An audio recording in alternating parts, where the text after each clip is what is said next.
현대인의 생명을 위협하는 대표적인 질환, 암. 현대의학의 3대 암 치료법은 외과적 수술과 항암제 및 방사선 치료. 하지만 말기암인 경우 암 완치는 고작 20%. 첨단 현대의학도 암을 불치병으로 남겨놓은 상황인데 현대의학이 풀지 못하고 있는 불치병들, 그 해법을 면역력 강화에서 찾고자 하는 시도들이 새롭게 관심을 모으고 있다. 이런 가운데 산학연 협동의 면역 연구 개발은 경쟁력 있는 결실을 연이어 내놓고 있는데 과감한 투자와 지속적인 연구로 부작용 없는 면역 치료에 도전하는 우리 의료계의 변화.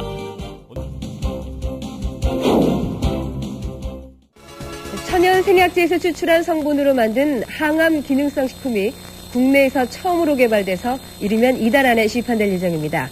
조용호 기자가 전합니다. 항암과 암치료 부작용이나 성인병을 예방하기 위해 개발된 기능성 식품입니다. 해모힘과 해바톤으로 이름 지어진 이들 식품은 생체 손상을 막고 소혈과 면역 증진, 생체 조직의 재생을 촉진하는 기능을 발휘합니다. 이러한 효능을 입증하기 위해 쥐에게 암세포를 투여해봤습니다. 암세포가 계속 전이되는 왼쪽 쥐와는 달리 기능성 식품을 투여한 오른쪽 쥐에서는 암세포 억제 효과가 나타났습니다.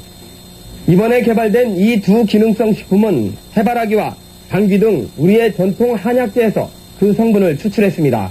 생명공학과 방사선 기술로 천연생약제를 조합해 새로운 복합 물질을 만드는 방식을 썼습니다. 각각의 성분들을 분리를 해서 그것의 각각의 효능을 검증한 다음에 효능을 극대화할 수 있게 다시 그 성분들을 재구성한 겁니다.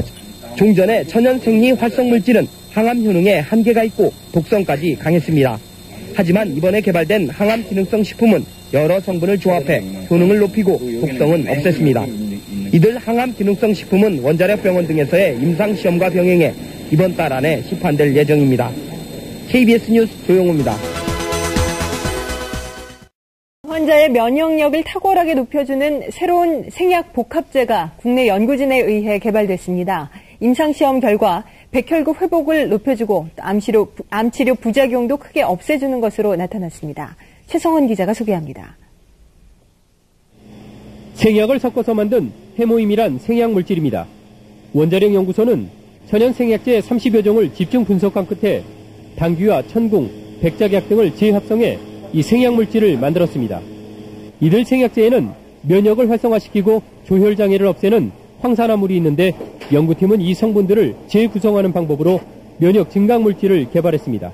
원자력병원에서 임상시험을 한 결과 새 생약물질은 암 환자들의 면역력을 크게 높이는 것으로 나타났습니다. 유방암과 자궁암 환자 각각 12명에게 새 생약물질을 복용시켰더니 모두 회복 속도가 60% 정도 빨라졌습니다. 특히 이 생약 복합제는 암치료에 따른 염증이나 구토 같은 부작용을 크게 줄일 수 있는 것으로 나타났습니다. 암 환자들은 치료를 받으면서 기력이 떨어져 문제가 됐지만 생약 복합제를 복용한 환자의 80%가량이 기력 회복에 큰 도움이 됐다고 답했습니다. 해모힘을 먹은 환자들은 전신 무력감이 많이 없어져서 더 약을 요구하는 환자들이 많았습니다. 연구팀은 이 물질에 대한 2, 3차 임상시험을 거쳐 신약 개발에 나설 계획입니다. KBS 뉴스 최성원입니다. 한국원자력연구소가 정부 출연 연구기관으로서는 처음으로 기술 출자를 통한 벤처기업을 설립했습니다. 이번 투자는 금전이 아닌 기술 투자에서 연구기관 벤처 창업의 새로운 모델로 평가받고 있습니다. 대전에서 이정우 기자가 보도합니다. 천연 생약 복합 조성물인 해모임입니다. 한국원자력연구소가 중장기 연구개발 사업으로 개발한 이 생약 복합제는 동물 실험과 암 환자 임상실험에서 효능이 입증되고 있습니다.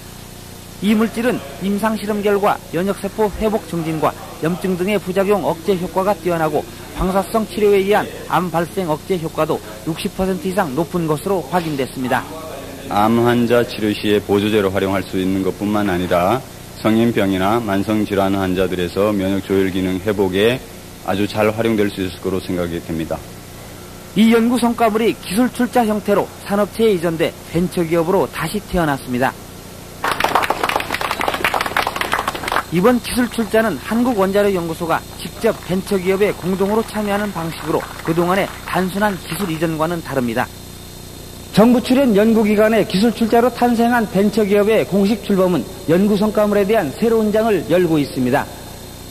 정부 지원만을 받는 연구소에서 탈피해 연구 성과물의 상용화, 산업화를 통해 경쟁력을 강화하고 이익금을 환수해 연구 기반 확충에도 도움을 줄 수 있다는 설명입니다.